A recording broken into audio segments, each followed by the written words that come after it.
Igbo bụ Igbo, ekene m unu ndị ọma ndị m ji eme ọnụ. Ka unu mee, ka ihe niile si na-aga.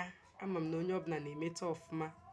Ama m na onye ọbụla mere Krismesi ya nke ọma.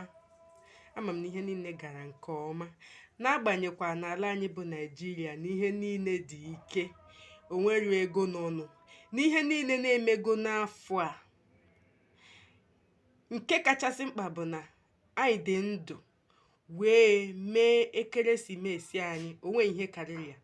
Ọ bụgodu na anyị erighị ihe, ọ bụgodu na onwe ihe anyị gota n'ekeresimesi a, ọwụ ịtụrụ Chukwu mma n'ihi na ndụ na-arụ isi ike nke o nyere anyị. Onwe ihe karịrị ya. Onwe ihe karịrị nke ahụ. Ka obi dị anyị ụtọ, ka anyị dị ike. Onwe ihe karịrị nke ahụ. Chineke megoro anyị ya. Amakwa m na Chukwu ga-eduru anyị, duba anyị n'afọ ọhụụ nke na-abịa abịa. Ama m na afọ ọhụụ nke na-abịa abịa ga-amakarị kacha afọ a bụ 2020. Ama m na onye ọbụla na-enweta onwe ya. Ama m na onye ọbụla dị mma. Ka anyị na-ekpere Chineke, ka anyị na-ekpere Olisa bi n'igwe, n'ihi na ihe ọ na-emere anyị ebuka. Ebe anyị dị ndụ n'ala ndị dị ndụ taa, onwe ihe karịrị nke ahụ. Ka anyị kene Chukwu, n'ihi na Chukwu bụ onye isi anyị n'ihe niile anyị na-eme.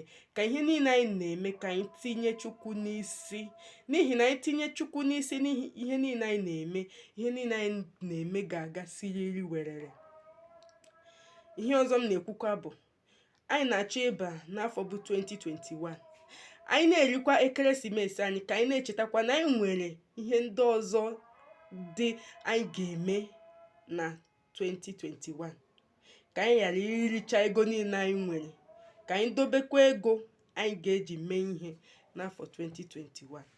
Ama m na onye ọbụla dị mma. Ana m asị ka Chukwu gọzie onye nta, gọzie onye ukwu n'ebe niile nọ ugbu a. Ka ị na-enwekwa aṅụrị n'ebe ọbụla ị nọ. Ebe a ka m ga-akwụsị. Asị m ka unu nọrọkwa nke ọma.